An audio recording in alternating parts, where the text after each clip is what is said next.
bought myself some red flowers because Miley Cyrus said I could. My exes and me, we don't talk anymore. If we did, I think it would get pretty ugly.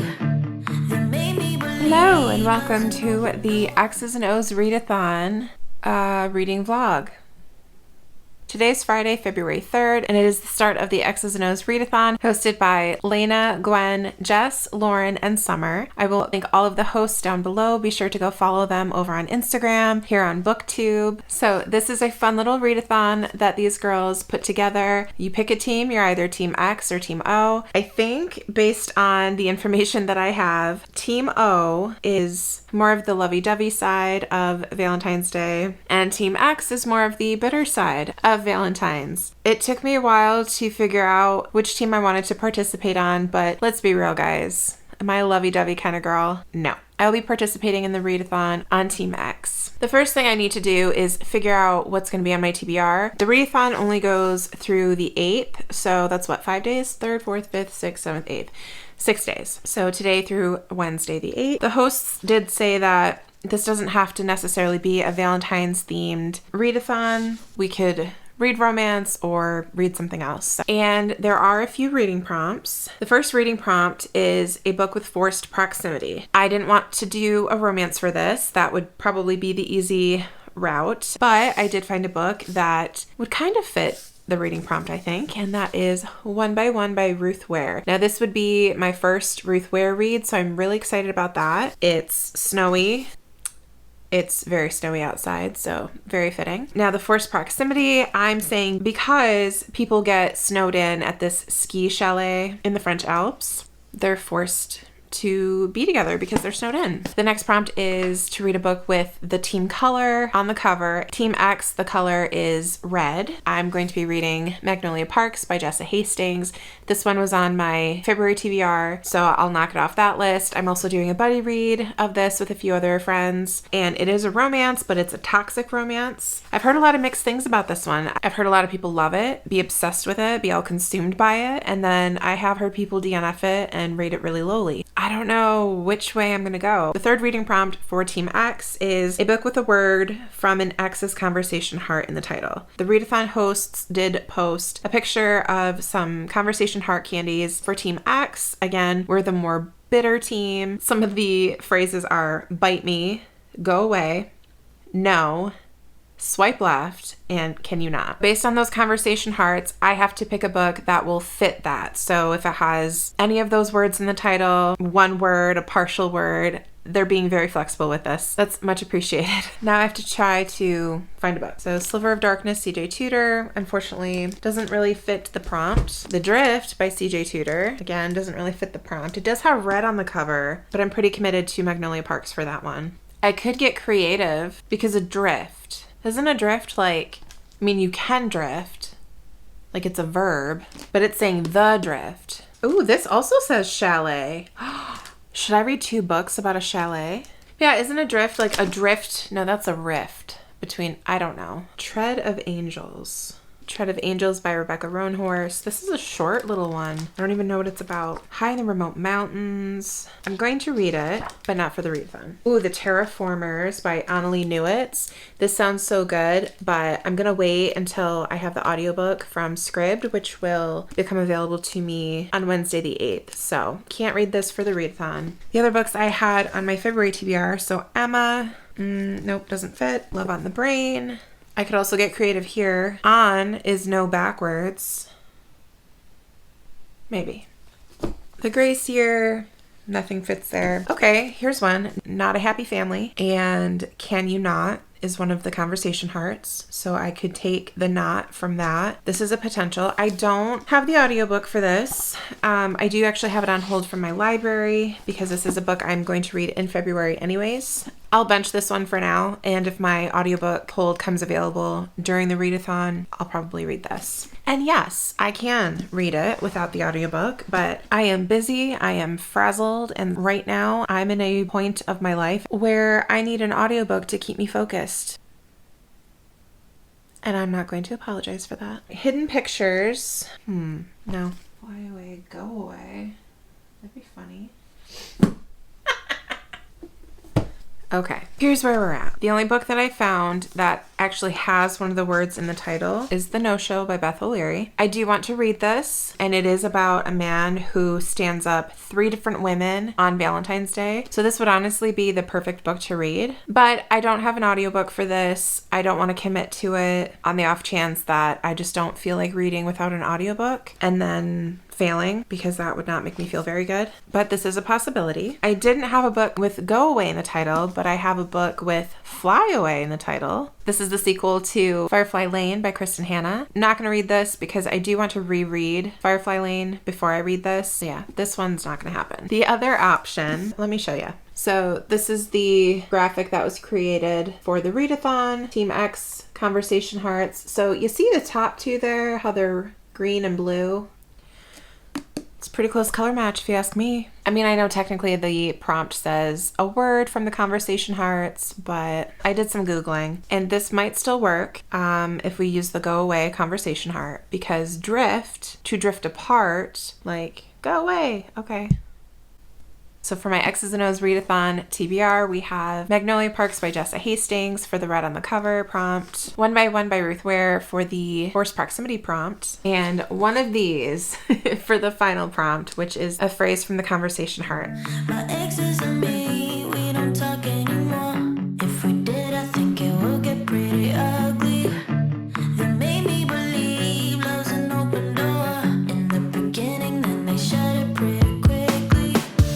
I thought we were good, at times even great, but apparently I was just one big mistake. My exes and me, we don't talk anymore. If we did, I think it would get pretty ugly. I'm just a victim and not the evil feeling, so Hi, hello. It's Sunday. I did not update at all yesterday. Primary reason for that, I woke up with the most horrendous migraine ever. I used to get them in college, but lately I just get like a few a year, but I did wake up with one yesterday morning. So like the first part of my day was shot just because I didn't want to do anything, and it was like sensitive to light and I was really nauseous. Yeah, Nick and I ended up just laying on the couch for a little bit and we started watching this new Korean game show. Well, it's not really a game show, but it's called, what's it called? Physical 100, I think it's called. They're basically competing to be deemed the most physically fit person in Korea, and the winner gets, I think it equates to like $250,000. So yeah, we watched that for a little bit. We had like the blinds closed, so it was really dark in here. So just to try to get my headache to a decent level. And then we went to his parents and played euchre, and we went to a really nice dinner to celebrate Nick's adoption day. He was adopted from Chile, so February 7th is his actual gotcha day, but you know, we wanted to celebrate it on Saturday. Anyways, Sunday has been a bit more productive. Update on Magnolia Parks. How far am I in?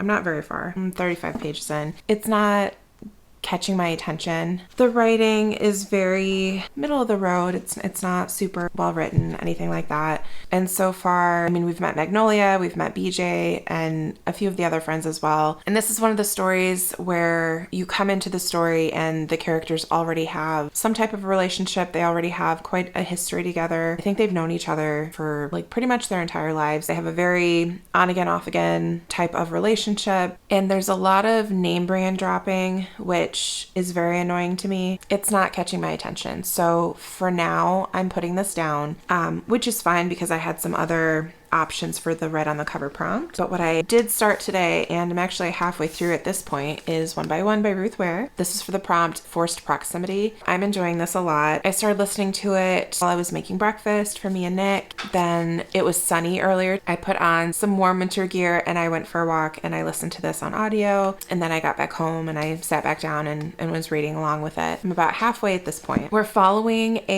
it's not really a tech company, but they're like a startup. It's an app. It's called Snoop. It's kind of like Spotify meets social media. You can snoop on people and listen to the same music that they're listening to in real time. So it's not like you follow their playlist that they put together. It's if Lady Gaga is out in LA listening to Hit Me Baby One More Time by Britney Spears, you can log on and snoop on her and you can listen to it at the same time she is. So there's nine people from this company. 8 of them are coworkers and one of them no longer works at the company, but she's a shareholder. And I think she was there from the very beginning. So there's some of the like original employees, but then there's some newer employees that they've taken on since they started. And then there's two people that work at the chalet, the chef and like the hostess. Right at the beginning, everyone gets to the chalet. There are a lot of characters, but the points of view, there's only two. There's the one character who used to work for the company but is now just a shareholder, and then there's Erin. She works there.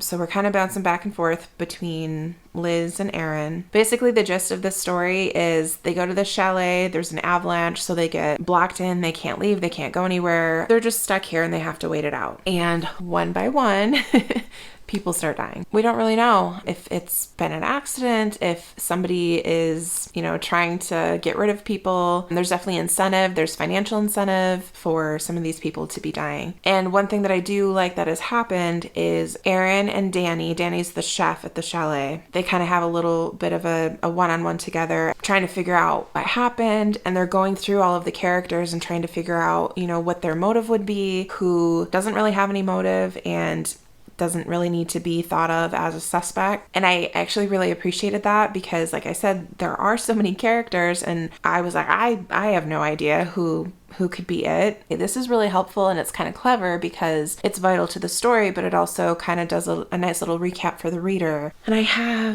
think it said like 2.5 hours left, but I'm taking a break right now. I'm going to play some video games for a little bit. Nick is at his parents' working on a project at their house, so he'll be home later, and then I'm going to make some dinner. We actually recently just signed back up for HelloFresh. I love HelloFresh so much, and it was so convenient during lockdown, just having everything delivered right to your door. And one of the meals that I will be making tonight, like a creamy lemon ravioli. I'll put the audiobook back on at that point. I might finish it tonight, I might not, we'll see.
You hear banging. I don't know if the mic is picking up on this, but there are children jumping on the floor upstairs. There's a snow day today. Good news for me because I didn't have to get up early and get my kids ready for school. Now I'm on my lunch break and I have to make them some lunch, and I wanted to do a quick update. It disappointed me. It was really good in the beginning. It wasn't very thrillery to me. Like, it seemed like a very well-paced suspense, but I wouldn't necessarily say that this was a thriller. The overall outcome wasn't surprising. There was no big twist. No big aha moment, but overall, pretty good story, good writing. I'll definitely be picking up more novels by Ruth Ware, and I ended up giving this one 4 stars. I started this one last night. This is my first CJ Tudor. I've never read anything by CJ Tudor before. I'm liking it. Jumps right into the action, like right away. So far, we have 3 points of view. We have Hannah, Meg, and Carter. Each point of view is in a different situation. Meg, they're on like a coach, which I think is just like a big, like one of those travel buses, and it sounds like it got into an accident and it rolled. Some people died, and they're trying to figure out how to escape, and it's very cold and snowy outside, so they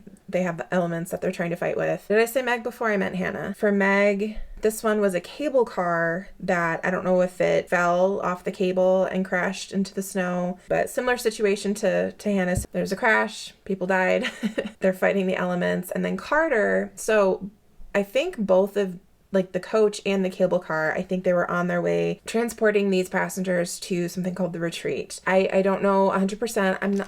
I'm honestly not that far into it. Yeah, I'm only 44 pages into it, so I'm not terribly far in, so I don't know a whole lot, especially because it's bouncing around to all these different POVs. Carter works at the retreat that these two transportations were headed to, I think. And he has his own backstory. He's like, his face is deformed due to frostbite. And like in the prologue, there's talk of potentially like some kind of viral or bacterial outbreak that is killing animals and people. I have no idea what's going on, but I'm super intrigued. I would love to finish this by tomorrow night to have completed it for the readathon, but it's a short readathon, so I'm not afraid to go a couple days over so that I can finish some more books. Like I said, I'm making my kids some lunch. Probably gonna do chocolate chip pancakes. That is their go-to. Whenever I leave it up to them what they want mom to make chocolate chip pancakes. So gotta get out the flour and the eggs and the sugar and get to work on that. I don't have this on audio, so I won't be listening to that, but I'll probably watch some booktube. Oh my gosh, I'm so excited. The Hogwarts Legacy game just came out today, and I pre-ordered it, so it like downloaded. Well, I think it technically downloaded for me at midnight, but so I'm so excited to play that. Probably honestly won't get to it until this weekend, but we'll see. I'm excited. I wish I had more time to game. I'm such a gamer. It's just hard. You know, when you have a full-time job and you're a mom, and I mean, for me, I'm a single mom, I definitely prioritize reading over gaming. My exes and me, we don't talk anymore. If we did, I think it would get pretty ugly. They made me believe love's an open door. In the beginning, then they shut it pretty quickly. I thought we were good, at times even great, but apparently I was just one big mistake. My exes and me, we don't talk anymore. If we did, I think it would get pretty ugly. I'm just a victim and not the evil villain, so I'm sorry, not sorry that everyone that crosses my way is gonna feel the same pain that I felt. Love ain't what it seems, it's dark and cruel and mean. When you're with me, you and me, you and me, I'ma show you bad, yeah, I'ma show you bad. When you're with me, you and me, you and me, I'll never be plain. My exes made me this way. This love ain't what it seems, it's dark and cruel and mean. When you're with me, you and me, you and me. It was a long day. I can't remember if I said it earlier, but today was the actual day for Nick's adoption day, February 7th. He got home from work and I finished work, run to the store and get cake and burger buns and a couple other things because he wanted burgers and he wanted white cake with vanilla frosting and sprinkles. I had to run to the store, get that stuff, got home, had to clean up the kitchen, made the cake, made the burgers, fries with it, and then, yeah, just had a nice dinner. After dinner, I had to get the boys showered and ready for bed. Had to go back in the kitchen, get the kitchen cleaned up again, emptied and loaded the dishwasher. So, yeah, I'm tired. I think there were like a couple reading sprints tonight that I had wanted to at least pop in briefly, and that didn't end up happening. But yeah, after I finished cleaning the kitchen for the second time, I sat down to read for a little bit. I haven't read any more of The Drift. I did start reading Malibu Rising by Taylor Jenkins Reid. I have the audiobook for this one, so when I started cleaning the kitchen to get the cake made and everything, I was just listening to that. I am 129 pages in, about a third of the way through. So this is about the 4 children of Mick Riva, who was like a big rock star. It's really good. I'm enjoying it. So June is Mick Riva's ex-wife. They have kids together, and June is kind of talking about why she misses Mick and not for like the normal reasons. It was not easy being a parent. It was not easy raising your 4 children on your own. But what made June the most frustrated at her husband, her twice ex-husband, was that she had no one to swoon over her children with. Her mother would listen, obviously. Christina loved them. But June wanted someone on the couch next to her at night to smile with her when they thought of the kids. She wanted someone who would laugh with her about Kit's attitude and commiserate with her about Jay's stubbornness, who would know how to teach Head to stand up for himself a bit more and teach Nina to relax. She especially wanted someone to light up along with her on a day like this when her kids had found a sense of wonder and joy in the middle of her chaos. And I totally get that. I don't have any complaints so far, which is good. Anyways, I'm gonna go shower, get ready for bed. Tomorrow's the last day of the readathon. I might keep this going another day or two. I want to at least read three books for this vlog. I feel like that's fair. I don't really care if I hurt your feelings. I can make you fall in love, but I won't catch you. 'Cause no one was there during breakup season. All I needed was a couple of I love you.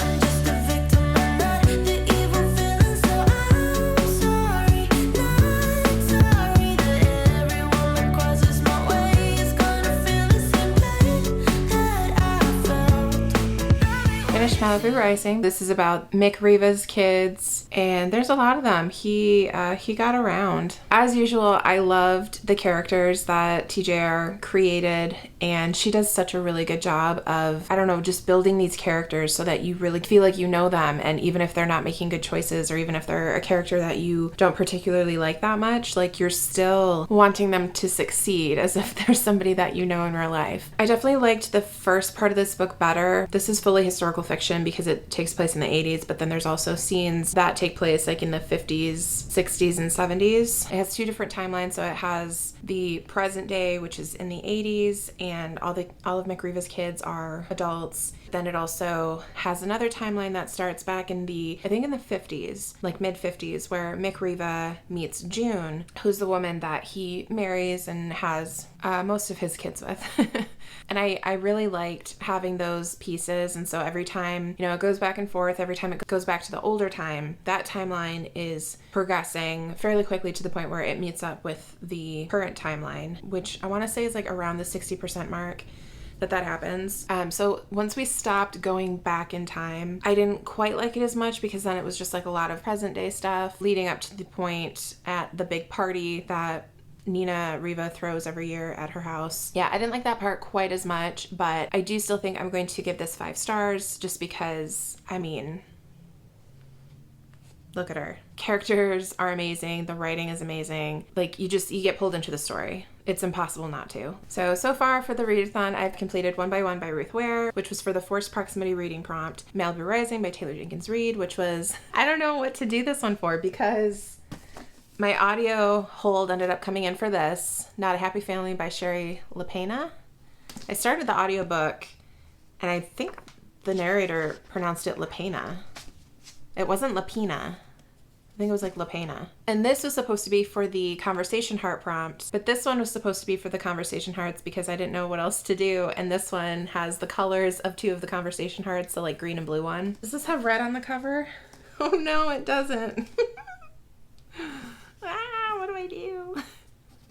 So, because technically I still need red on the cover. I do have an Audible credit available, and I'm really thinking that I'm probably going to get the audiobook for this because I'm sorry, I'm not in the mindset right now to sit and read a book without the audio. My mental health dips a lot right after Christmas usually, so January, February, sometimes March, I'm usually not feeling my best mentally. So I can't sit and read a book without the audio right now. That's just kind of where I'm at. Today it's beautiful and sunny out. I should probably go for a walk today, but it's really, really windy. I don't know if you can hear it.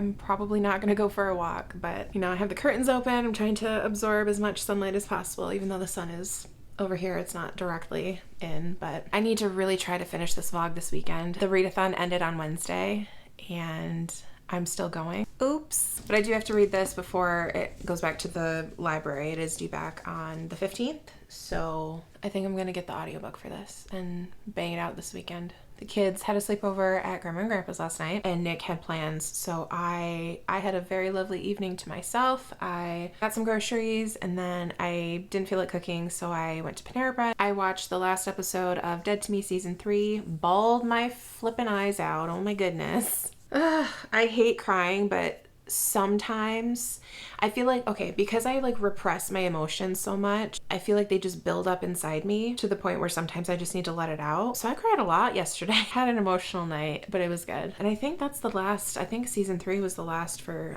Dead to Me. I'm pretty sure it's not returning for season 4. And I mean, it seemed very final and like they wrapped everything up. And then I gamed. So Hogwarts Legacy came out this week. I got it on the 7th, I think. So yeah, I was playing that last night for a couple hours and it's really fun. I'm used to playing Horizon, Zero Dawn, and Forbidden West, so there's a lot of combat in that one. And this one, there's some combat, but not a whole lot. It's mostly a lot of like exploratory stuff and collecting things and learning spells and casting spells. And I mean, the main storyline obviously allows for some combat, but so yeah, it's a lot more low-key than what I'm used to. So there were a couple times that I felt like, oh, I'm a little bored. And actually, because I've been playing God of War a lot too, Horizon and God of War are very heavily like combat based. A little slower paced than I'm used to, but still super fun. Oh my goodness, the graphics are amazing. Hogwarts is, holy cow. It's funny because some parts do look similar to what you saw in the movies, but then other parts it's like, oh, I've never seen this, or this looks different than, what they showed in the movies. This morning, Nick and I went to brunch. It was a terrible experience. Oh my goodness. But it was so bad. Like, he was getting mad, but it was so bad that I was laughing. Like, you know how something is just so terrible? You're like, is this real? The food was really good. Anyways, I filmed my January wrap up days ago, and I just haven't felt like editing it. I need to edit that, get it posted today. I need to read this one or this one, probably this one, so I can wrap this vlog up and hopefully have this edited and posted like early next week.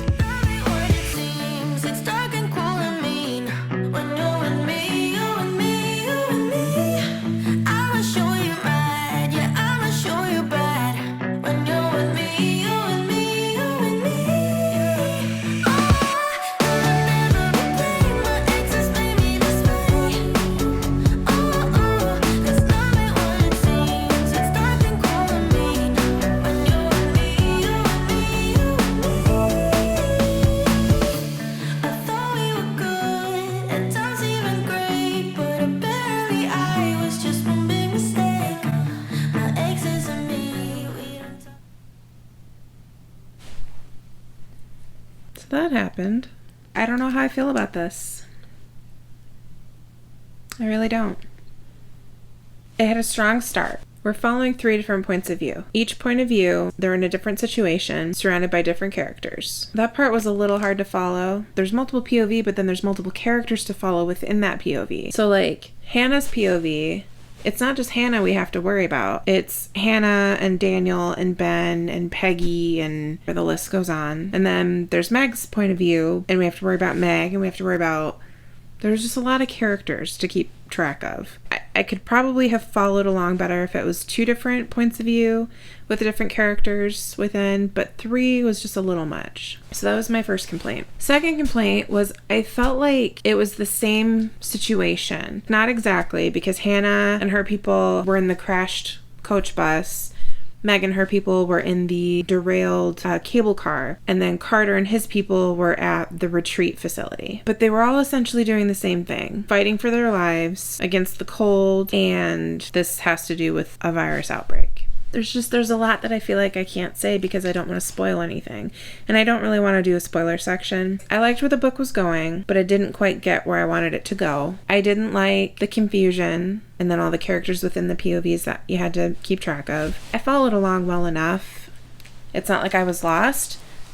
I think it was the fact that it was so many people experiencing the same thing. So it's like we would get, especially Meg and Hannah, one group is in the coach bus, one group is in the cable car, and they're both trying not to freeze to death, trying not to starve, trying not to get attacked by wolves, trying not to be murdered by the other people. So just the situations were really too similar to prevent me from getting confused sometimes. Or not confused, but I guess bored, because it was like every single chapter, it was like the same thing. Then we get to a part, I'm going to be honest with you. So I was reading along, because I ended up getting the audiobook from Audible. But when I started to get bored, because it was like everything, all the same things were happening, I kind of stopped reading and I was just kind of listening. Especially today because I had to run some errands. I was starting to lose interest. My attention was wandering a little bit. And then something was revealed and I was like, whoa, wait, what? You know, I started kind of listening a little bit closer. It was part of the reveal of what these 3 different points of views have to do with each other. I was kind of mad about it. I think I'm still mad about it. Like, it's a thing. Books do that. Like, I guess you'd call it a trope. That happened and... you know, the dots were connecting. And rather than being like, oh my gosh, no way. It's like, hold the phone. What? And then like I had to stop and I had to reevaluate my entire prior reading experience with this book. I don't know. What do I rate this book? I can't believe that I'm about to rate this lower than I rated How to Sell a Haunted House because I'm pretty sure I hated that book. But there were parts that I enjoyed and I saw good things in it. But this, I'm going with 2.5. Yeah, 2.5. We finally made it to the end of this reading vlog. Don't even worry about the fact that the readathon ended on Wednesday and it is the following Monday. These were the books that I read. For Read on the Cover prompt, I read The Drift by C.J. Tudor, rated it 2.5 stars. Forced Proximity reading prompt, I read One by One by Ruth Ware and rated it 4 stars. And because I cheated, for the Conversation Heart prompt, I read Malibu Rising by Taylor Jenkins Reid and I gave this 5 glorious stars. So those were the books. Thank you so much for joining me in this reading vlog. I hope you enjoyed the content and my extremely fickle, wishy-washy, more than a week of reading. Huge thank you and shout out to the hosts of this readathon, Summer, Lauren, Lena, Jess, and Gwen. Thank you guys so much for putting this together. You also participated in the readathon. Let me know in the comments below, what did you read and what team did you read for, X's or O's? Thank you. I love you all, and until next time, bye.